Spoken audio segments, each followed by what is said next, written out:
আমাদের দুদকের কমিশনাররা পদত্যাগ করার পর আমাদের কাজকর্মে কিছুটা অচল অবস্থা সৃষ্টি হয়েছে। এই অচল অবস্থা দূর করার জন্য অবিলম্বে দুদকে বর্তমান আইনে নতুন কমিশনারদের নিয়োগ দেওয়ার চিন্তা আমাদের সরকারের কারো মধ্যে রয়েছে, চিন্তা রয়েছে। আবার ইফতেখার ভাইরা একটা অন্তর্বর্তীকালীন অবস্থার কথা বলছেন, কিন্তু অন্তর্বর্তীকালীন অবস্থার জন্য আবার আইন চেঞ্জ করতে হবে। এখন আবার আইন চেঞ্জ করার পর ধরেন সংস্কার কমিশনের প্রস্তাব মধ্যে যদি আবার কমিশন গঠন করি, ওটা কেমন দেখায়?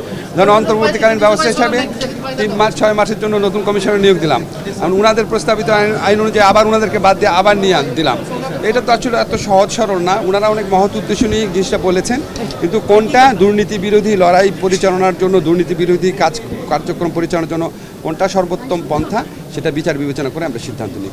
শীঘ্রই কি দুদক তাহলে চেয়ারম্যান কমিশনার পাচ্ছে স্যার? এরকম আমি তো বললাম যে ওগুলি চিন্তা ভাবনা করে দ্রুতই সিদ্ধান্ত নেওয়া হবে। হ্যাঁ, সংস্কার কমিশন তো এখনো প্রতিবেদন দেয়নি।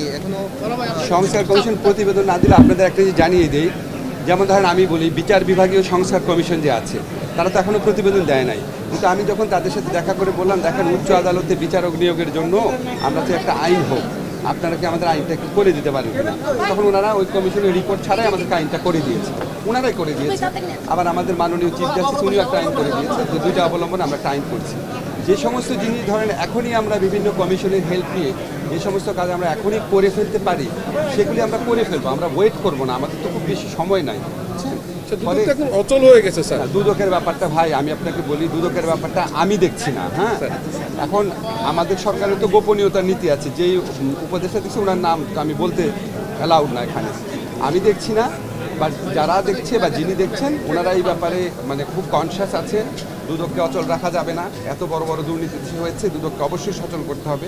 তবে আপনাকে একটা জিনিস জানিয়ে দিই, আপনারা কিন্তু সাংবাদিক হিসেবে খোঁজটা রেখেন যে আপনার যে সাবেক যে কমিশনাররা ছিল ওনারা কিন্তু পদত্যাগের আগে বেশ কিছু তদন্ত কাজ শুরুর অনুমোদন দিয়ে গেছে, প্রায় শতাধিক।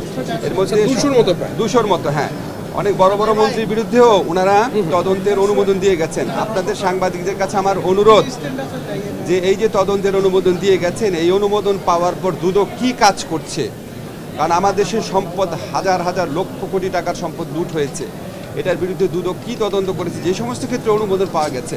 আপনারা প্লিজ, আপনারা সমাজের দর্পণ, এখন একটা মুক্ত সময় পেয়েছেন, এই ব্যাপারে আপনারা অনুসন্ধান অব্যাহত রাখবেন। ব্রেকফাস্ট, টিফিন কিংবা স্ন্যাক টাইমে মজাদার আয়োজন মানে অল টাইম ব্রেড।